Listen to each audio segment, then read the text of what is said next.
вечора. Ви дивитеся прайм-тайм на АТР. Я Христина Бондаренко. Добрий вечір. І сьогодні в нашій студії міжнародний експерт Володимир Горбач. Вітаю вас, пане Володимире. Експерт з міжнародних питань. Доброго вечора. Запросили вас поговорити про те, що нас очікує в неділю, зокрема. Ну, не нас. Не нас, а нас як європейців. Так. Але да, через частково, через когось і нас також. Через механізм угоди про асоціацію. Вибори у Франції і два кандидати – Еммануель Макрон та Марін Ле Пен. Ваш прогноз? Прогнози річ невдячна, але я ризикну. Я думаю, що все-таки Макрон. Але не з такою перевагою великою, яку йому дає соціологія. А яку зараз дає соціологія перевагу? Приблизно в 60/40, там плюс-мінус 2-3%. Тобто з розривом у 20% практично. Я думаю, що такого розриву не буде. Буде розрив менший, в районі 10-5%. А однак, чи можемо думати про несподіванку, наприклад, таку, як було в Сполучених Штатах Америки? Думати можемо і потрібно, власне кажучи, готуватися, бути готовим, принаймні морально-психологічно, до будь-якого варіанту. І, що сказати, якщо вже, в принципі, в Сполучених Штатах так сталося, а ми все одно вижили, то, можливо, нам уже нічого і не страшно. Ну, але все ж таки, давайте, якщо Макрон, якщо буде Ле Пен, що це для України? Для України... В тому числі для нормандського формату, здебільшого, нас це цікаво. Так, я не втомлююся повторювати. В неділю відбудуться вибори не просто президента Франції, а учасника нормандського формату. Засновників навіть. Ким є президент Франції. Зараз це Оланд ще. Але буде або Макрон, або Ле Пен. І у випадку, якщо перемагає Макрон, то нормандський формат, в принципі, може ожити. Має майбутнє якесь. Тобто вони ще можуть зустрітися. Можливо, зараз, влітку, а можливо навіть після німецьких виборів у вересні цього року, коли ще і є ризик певної зміни німецького учасника цього нормандського формату. Якщо там зміниться канцлер, то буде ще хтось інший. Я думаю, що у випадку перемоги Макрона це буде конструктивний підхід, принаймні не гірше, ніж Оланд. Я сподіваюся все-таки на краще, але не гірше, ніж Оланд буде. Але в цьому тандемі франко-німецькому все-таки Макрон буде другим номером після Меркель, яка за об'єктивними показниками, параметрами, передумовами є більш досвідченою, більш, напевно, що авторитетною, не лише в Німеччині, в своїй країні, а і в Європейському Союзі, і в світі, в світовій політиці. І вона краще знає предмет переговорів. Це найголовніше, компетентніше, бо вона в ньому вже 3 роки. Якщо ж раптом так станеться несподівано, що французькі виборці підкинуть нам сюрприз, якими багато останнім часом політичне життя і виборчі кампанії, і перемогу отримає Марін Ле Пен, то Україні буде дуже важко у нормандському форматі. Я думаю, що він може або взагалі не зібратися більше, чи може таке статися, тому що, в принципі, це ж не є збори президентів, тобто це є формат вже устаканений і готовий. Від різниці президентів чи щось буде залежати? Звичайно. По-перше, залежить від бажання цього президента сідати за стіл. Можуть сісти, можуть не сісти за стіл. І у випадку, коли за столом будуть стільці для Путіна і Марін Ле Пен, а з іншого боку будуть Порошенко і, наприклад, Меркель, то це вже буде розмова 2 на 2. Умовно кажучи, дві сторони протилежні. Там не буде посередників, грубо кажучи. І тема для розмови, буде важко знайти тему для конструктивного. В такому випадку Україні, в принципі... Ні. Якщо з'являється за столом Марін Ле Пен, від цього формату чекати якось конструктивного... Тобто це, в принципі, буде смерть нормандського формату. Я думаю, що не тільки Порошенко не піде на ці переговори, а можливо і Меркель теж. Можливо. Це буде залежати від поведінки Ле Пен на європейській сцені, на європейській арені, бо вона позиціонує себе як антиєвропейський політичний діяч. Антиєвропейський в сенсі проти Європейського Союзу, в тому вигляді, в якому він він є зараз, антиінтеграційний, так на відміну від Макрона, який себе позиціонує як проєвропейський. Він теж критикує Європейський Союз, але збирається його реформувати, покращити. Ле Пен збирається його знищити. А Меркель, власне, і є неформальним лідером Європейського Союзу на цей момент, принаймні. Ну, треба зазначити, що Франція також ключова країна в цьому питанні, однак хочу запитати вас наступну річ. Чи не може так статися, так? Ну, от, наприклад, уявимо собі перемогу Марін Ле Пен, що це передвиборче гасло – це одне, а те, що людина робить і на посаді президента, в цьому випадку Франції, це зовсім інше. Якщо ми просто побачимо в певний день іншу Марін Ле Пен? Вона може бути трохи іншою, але вона точно не буде такою, яка нам потрібна. Як нам треба, так? Вона, звичайно, головна тема її політики буде все-таки антиєвропейська, а це руйнуватиме єдність Європейського Союзу, це послаблюватиме його в тому числі переговором. Вона ще є. Ну, принаймні, Україна на собі відчуває, що ця єдність є. Щось вони все-таки роблять. Ефективно, неефективно, критикують. А в якому місці ми відчуваємо? Що? Ми відчуваємо, є рішення по безвізовому режиму. Воно процедурне, воно просувається, і це позитивне для нас рішення. Є рішення по продовженню санкцій антиросійських. Воно на півроку кожного разу продовжується і теж консенсусом, і теж це все працює як система. Саме ці речі для нас важливі. Якщо не буде єдності Європейського Союзу, політичної єдності. Ну, наприклад, приходить Ле Пен і говорить, все, Франція проводить референдум про вихід з Європейського Союзу, і, в принципі, цей проект втрачає сенс якийсь.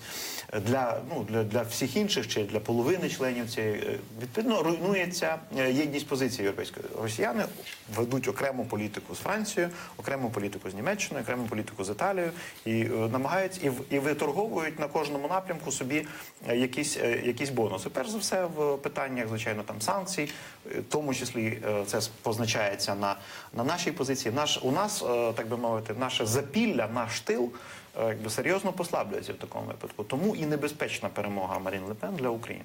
А чи може з'явитися інший якийсь формат, окрім нормандського? Гіпотетично? Може бути все, що завгодно.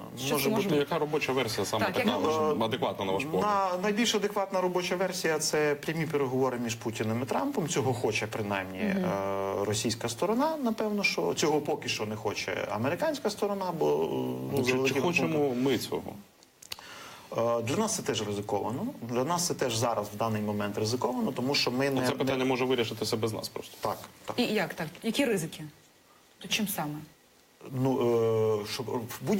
Будь-які кризи, будь-які конфлікти, їхнє все врегулювання, воно відбувається коштом когось. Для нас погано, якщо це буде врегульовано за наш кошт. Що Україна, в принципі, втратить щось і нічого не набуде. От це буде дуже погано для України. Втратить, наприклад, Крим, втратить Донбас остаточно. Як пропонують деякі, насправді, наші доморощені ініціатори різних мирних планів про оренди довгострокові. Вже позбавлені громадянства. І таке інше. Не всі. Не всі, на жаль, але тут треба просто розуміти, що ми в даний час знаходимося в такій точці конфлікту, коли будь-які коливання різкі чи нові зміна конфігурації, вона ризикована для нас. Ми втрачаємо статус-кво, який є, він важкий для нас, але більш-менш терпимий. Але ризикуємо набути новий якийсь статус-кво, нові обставини, які для нас можуть бути просто згубними. Тому втратити ми можемо більше від зміни. Але я вас слухаю, і постійно в мене складається таке враження, що ви не сприймаєте це конфлікт України з Росією. Ні, я якраз сприймаєте це як конфлікт Росії з Америкою чи Західним світом. Але насправді це конфлікт України з Росією. Це багаторівневий конфлікт. Україна є на одному з цих рівнів конфлікту. Але те, що цікавить нас. Це в нас конфлікт з Росією. Це те, що нам болить. А цікавить нас все. І Сирія нас цікавить, і КНДР нас цікавить, бо це все відносини між світовими гравцями, які позначаються на нашому конфлікті теж. Тому що всі ці їхні відносини пов'язані насправді. І за великим рахунком на нашій території йде один просто із фронтів проходить, але лише один із фронтів. вирішити нашу проблему безпекову з Росією можна буде тільки тоді, коли Росія втратить інтерес до продовження цього конфлікту. А вона може втратити інтерес до продовження цієї війни не лише тому, що виснажиться там на Донбасі чи в Криму економічно, а вона може втратити до цього інтерес, якщо отримає якісь військові чи політичні поразки, наприклад, в Сирії чи в Північній Кореї, чи ще десь, куди вона може поїхати. Або домовиться з Західним світом. Або домовиться з Західним світом. Західний світ поки що, принаймні, не демонструє готовності домовлятися з Росією, по-перше, своїм власним коштом, а по-друге, коштом України. Оце те, чого хотіли росіяни, вони не добились, домовитися із Заходом коштом за рахунок України. Поки що ситуація розвивається так, що це не уявляється можливим. І перш за все тому, що в Сполучених Штатах президент Трамп почав свою каденцію, власне кажучи, із слабкої позиції, під слідствами, різними комісіями, слуханнями конгресовими, саме в підозру його, що він є якимсь провідником російських інтересів. З моменту ще самої виборчої кампанії. Тому він собі не може дозволити якихось проросійських рішень, проросійських жестів, тому що це невигідно йому внутрішньополітично. І це зараз, в даний момент, дуже добре грає на руку Україні. Щодо переговорів, останні зустріч Меркель у Сочі з Путіним, чи варто там шукати якихось додаткових залаштункових, можливо, розмов, окрім звичайної банальної підготовки до G20, я вже зовсім так. І у Путіна має бути ще зустріч, сьогодні відбулася із Ердоганом. Так. І наступна зустріч так само буде із прем'єр-міністром Ізраїлю. Чому такі зустрічі, активність у Путіна зараз? Ну, весняна активність, весняне загострення. Весна закінчується. Травень – це ще весна, перепрошую. Ну, це не до нас, це до інших спеціалістів. Календарна, так. На превеликий жаль, все це демонструє, що Путін далеко не є у міжнародній ізоляції. Він, якщо колись йому і демонстрували цю відчуття ізоляції, то зараз навпаки намагаються бути з ним, перебувати з ним в контакті або очно, або по телефону. Зрештою, їздять до нього на кору. Так, і це насправді теж не дуже добрий сигнал для України. Не Путін поїхав до Меркель, а Меркель поїхав. Кому це більше було потрібно? І не в Москву, а в Сочі. Так, тим більше.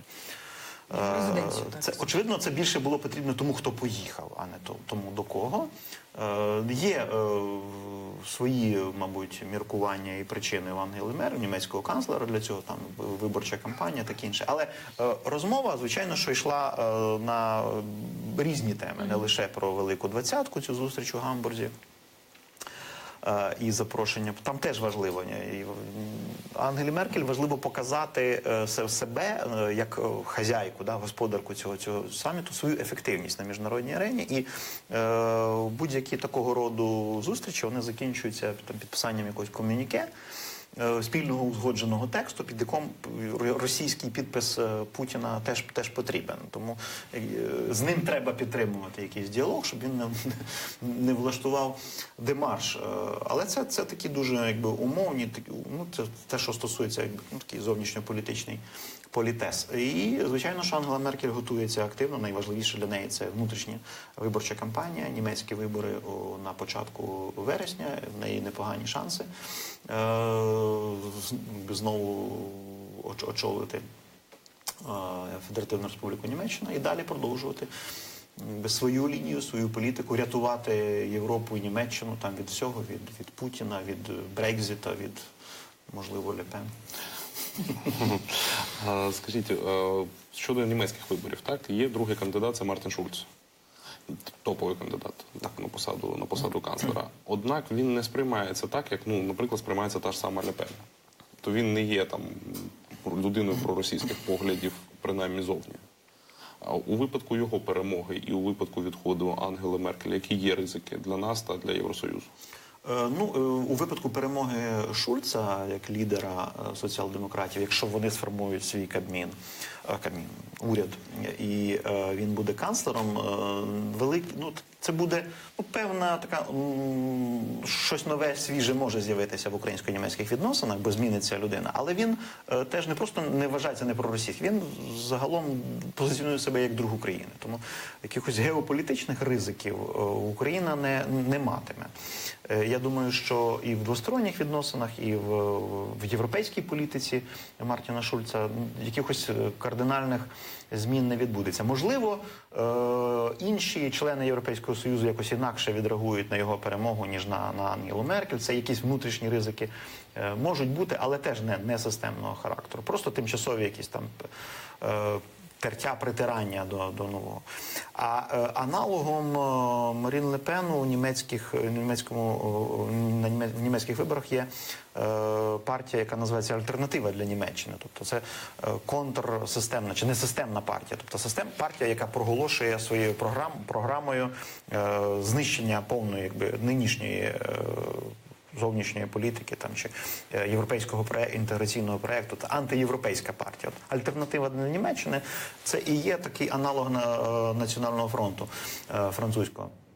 Але поки що, принаймні, на цей момент вони не мають шансів створити уряд. Вони можуть покращити вони можуть пройти в Бундестаг, але навряд чи це дозволить їм не просто очолити уряд і Німеччину, а взагалі потрапити в коаліцію. Вони не будуть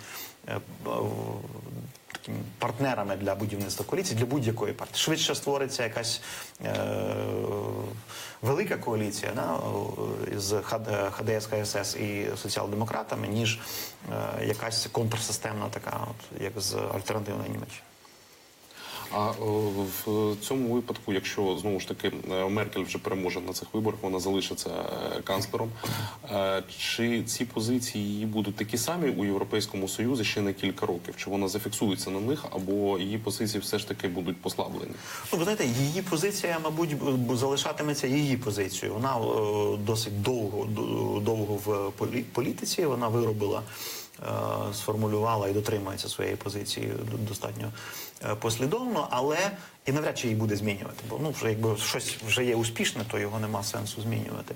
Але може змінитися ситуація в самому Європейському Союзі. Чи буде ця позиція адекватною до змін в самому ЄС? Оце питання.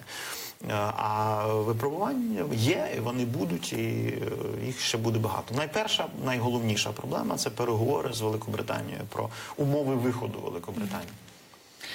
І також можемо поговорити про окреме рішення Ради Європи щодо Криму, яке було прийнято в середу. Довкола нього вже є певні нюанси щодо того, що воно не мало бути прийнято. І ми пам'ятаємо, що президент із міністром закордонних справ вийшов до преси взагалі вночі.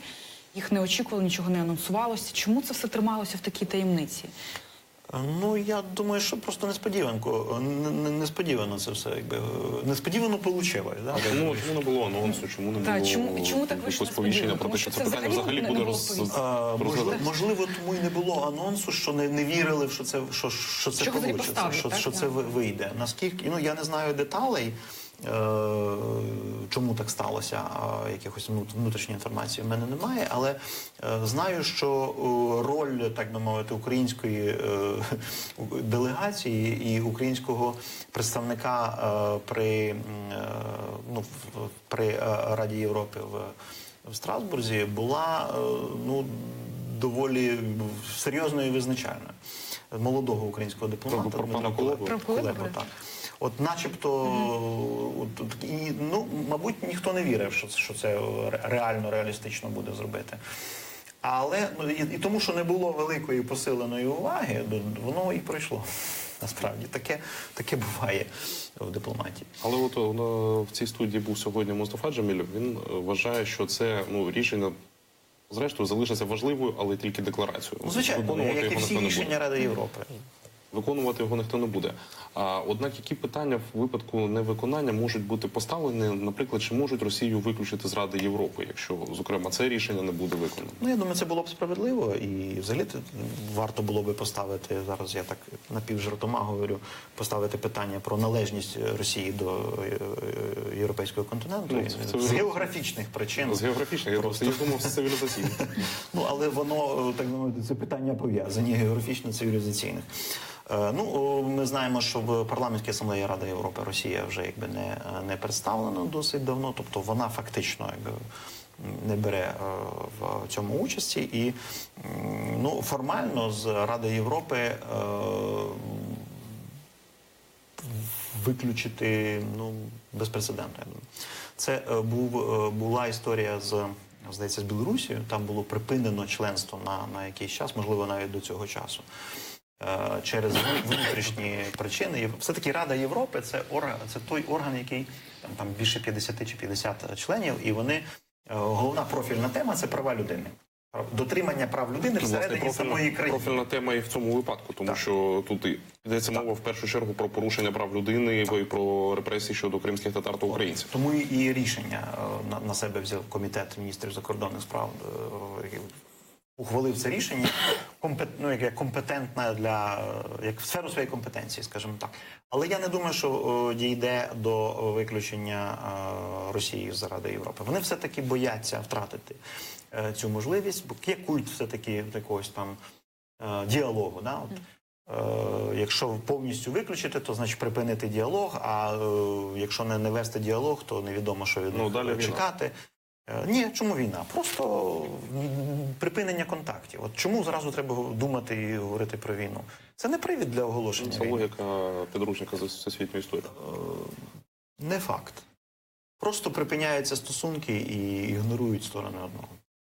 Чи у випадку Євросоюзу та Росії це взагалі можливо?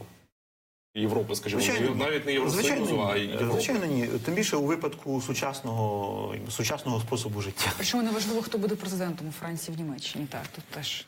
Ну, тобто Путін в міжнародній ізоляції стабільний не опиниться ніколи. На превеликий жаль, ні, бо специфіка сучасного світу. Ну, в такій ізоляції, як північно-корейський режим, не опиниться. Його могли би бойкотувати країни Заходу. Хоча б як іранський. Але навіть бояться перейти до іранського варіанту. Там все-таки SWIFT, відключення це було від банківських платежів, бояться йти на це. Бо, ну, це вже давно роками проговорювали, да, постачання російських вуглеводнів на європейські ринки світові, це начебто важливо для них, і вони бояться це втрачати. Причому вони слово начебто, вони якось його не згадують. Ну, ви знаєте, я думаю, що з часом можна було би себе убезпечити від цього ризику, заміщуючи російський газ і російську нафту на своєму ринку. Це є в Європі, є для цього всі можливості. Але вони просто політично не хочуть цього робити. Тому що це форма залежності не лише Європейського Союзу від європейських країн від Росії, а це ще й форма залежності Росії від європейських країн. Бо основна стаття доходів і прибутків російської економіки – це саме продаж вуглеводнів на європейський ринок. Гарантований збут, так званий. Ну, ми говорили, що в Сочі має приїхати, окрім Меркель, сьогодні був Ердоган, я не помиляюсь, правильно, сьогодні. Наступний візит це буде прем'єр-міністр Ізраїлю. Тут теж дуже важлива історія, чому саме Путіна включають в цю ізраїльську історію. Чому? Ердоган раніше був, наскільки я знаю. Десь на днях. Так, і вони теж проголосили начебто повне там відновлення відносин, але тим не менше, ну, мені здається, що це теж великий анонс. Вони весь час говорять, що не вирішили всі проблеми, але проблеми потім знаходять своє продовження. І сам факт, що Ердоган з Путіним зустрічається вже на його території другий раз за 2 місяці, там перша зустріч була в березні. Про що була розмова? Двосторонні відносини, по-перше. Ці різні санкції, там помідори, зерно російське чи олія на турецький ринок. І друге, найважливіше, мабуть, безпекове питання – це Сирія, конфлікт в Сирії і таке інше. Був розвиток подій вже в Астана, переговори. Вони оголосили Росія, Туреччина і Іран про свої зони, так би мовити, контролю, напевно.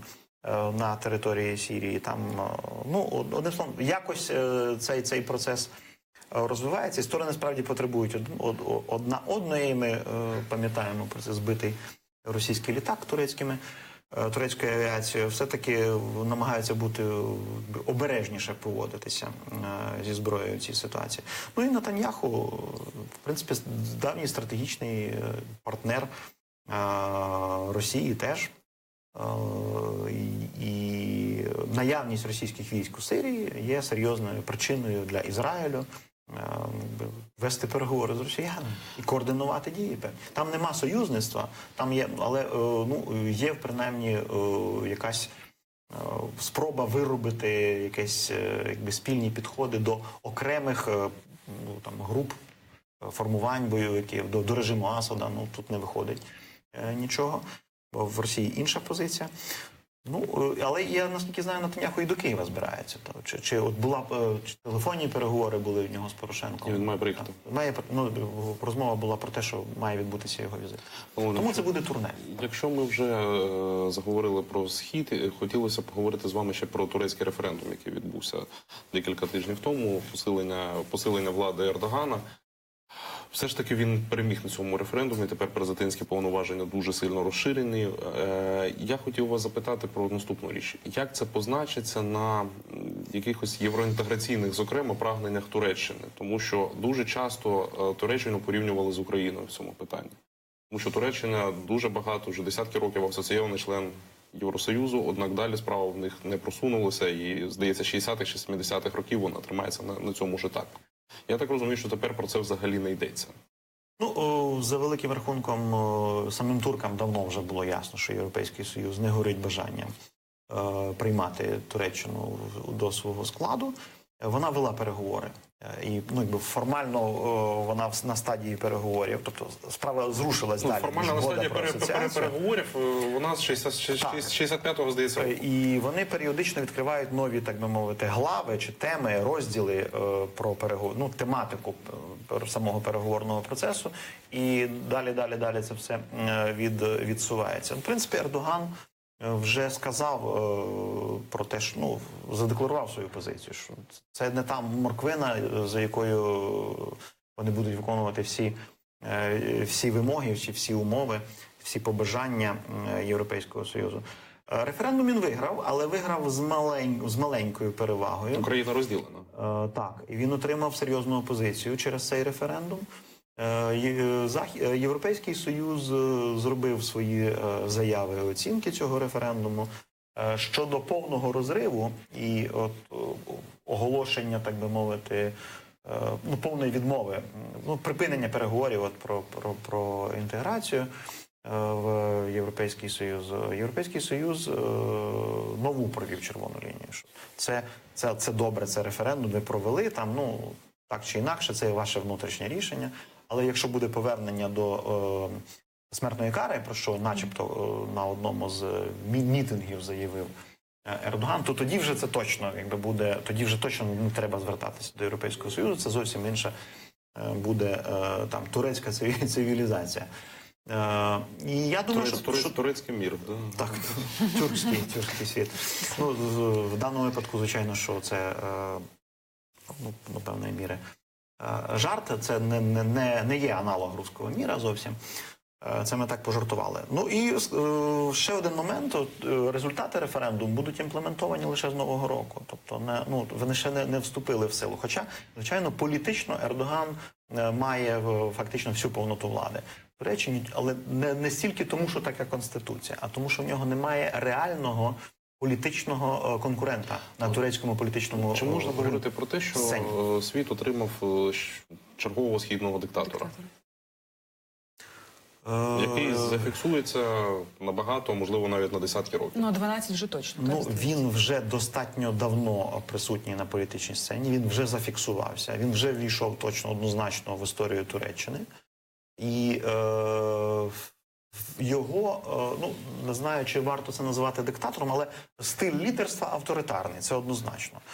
Він якби проявляється і не приховується. Це і культура, певна, так? У Мустафи Кемаля Ататюрка також була. Але на відміну від Ататюрка і на відміну, наприклад, від багаторічних керівників Єгипту, військових, генералів, і Ататюрк був генералом, Ердоган – це світська людина. Він, більше того, бореться з впливами армії на політику, на державу. Тому це нове явище в східному світі. Не військовий, так би мовити, ну, в лапках диктатор. Авторитарний лідер, але не генерал, не військовий, не хунта, грубо кажучи. Тобто можна говорити про те, що це може з'явитися якийсь певний новий тип східного диктаторства? Сам Ердоган, його партія справедливості, позиціонує себе як якийсь певний аналог християнських демократів в Європі, тільки не християнських, а мусульманська така своєрідна ісламська демократія. Не така, не настільки теократична, як в Ірані, а все-таки більш світського характеру, все-таки, але з акцентом, тобто світська влада, світська держава, з акцентом на все-таки на ісламську культуру, релігію, і звичаї, традиції, і так далі. Тобто це вже саме по собі нове. Це може бути певна модель для ісламського світу, для наслідування в інших країнах. І вона може бути сприйматися як приваблива. Дякуємо вам, пане Володимире. Дякую, що прийшли до нас в студію. Це був Володимир Горбаш, експерт з міжнародних питань. А ми ж повернемося через декілька десятків хвилин і будемо говорити про політику, тож не перемикайтеся. Залишайтеся.